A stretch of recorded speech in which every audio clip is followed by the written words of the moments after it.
Assalamualaikum warahmatullahi wabarakatuh. Perkenalkan, nama saya Maulida Nifa Khalifatunisa dari kelas 11 PS1 akan menerangkan sejarah singkat Sultan Agung versus Jan Pieterszoon Koning. Menurut Siti Marfiah, dalam perlawanan Sultan Agung terhadap VOC 1628 sampai 1629, setidaknya ada beberapa hal yang membuat Sultan Agung berani melawan VOC yang dipimpin oleh Jan Pieterszoon Koning. Beberapa di antaranya, kehadiran kompeni di Batavia membahayakan kerajaan Mataram. Ditolaknya pemerintahan Sultan Agung untuk meminjam bantuan Angkatan Laut VOC untuk menyerang Surabaya, Banten, dan Banjarmasin.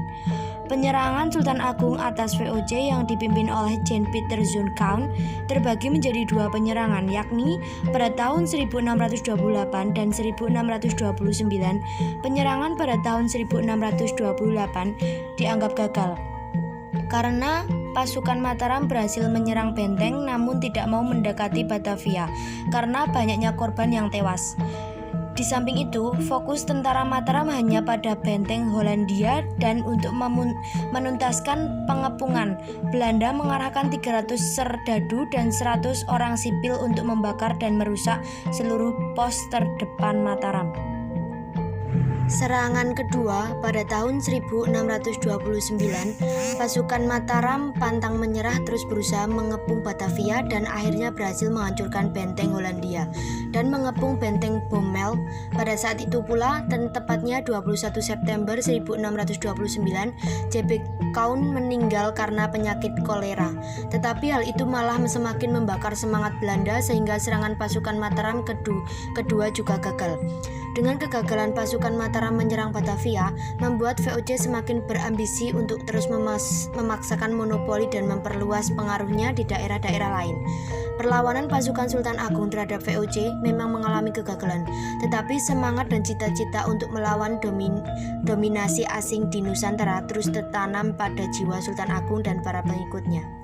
Setelah Sultan Agung meninggal tahun 1645, Mataram menjadi semakin lemah sehingga akhirnya berhasil dikendalikan oleh VOC. Sebagai pengganti Sultan Agung adalah Sunan Amangkurat I. Ia memerintah pada tahun 1646 sampai 1677.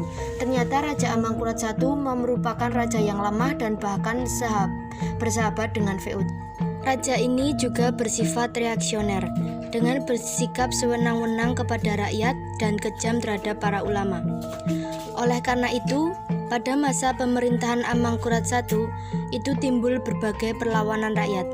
Salah satu perlawanan itu dipimpin oleh Turnojoyo.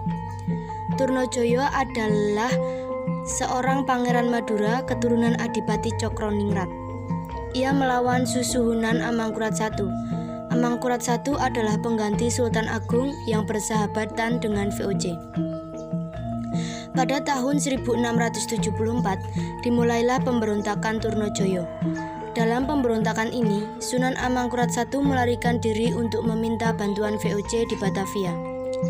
Akan tetapi, dalam perjalanannya ia meninggal di daerah Tegal dan dimakamkan di Tegal Arum.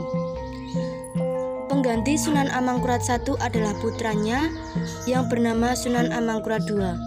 Pada tahun 1670, Sunan Amangkurat II mengadakan perjanjian dengan VOC yang isinya: 1. Mataram akan menanggung biaya perang.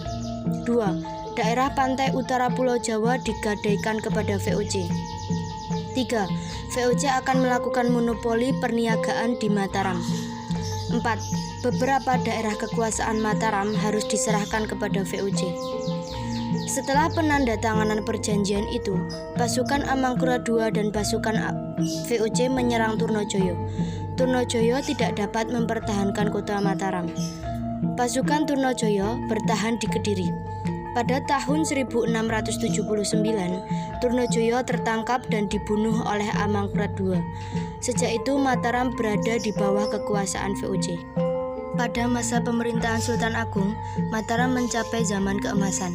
Cita-cita Sultan Agung antara lain mempersatukan seluruh tanah Jawa dan mengusir kekuasaan asing di bumi Nusantara. Terkait dengan cita-citanya, maka Sultan Agung sangat menentang keberadaan kekuatan VOC di Jawa.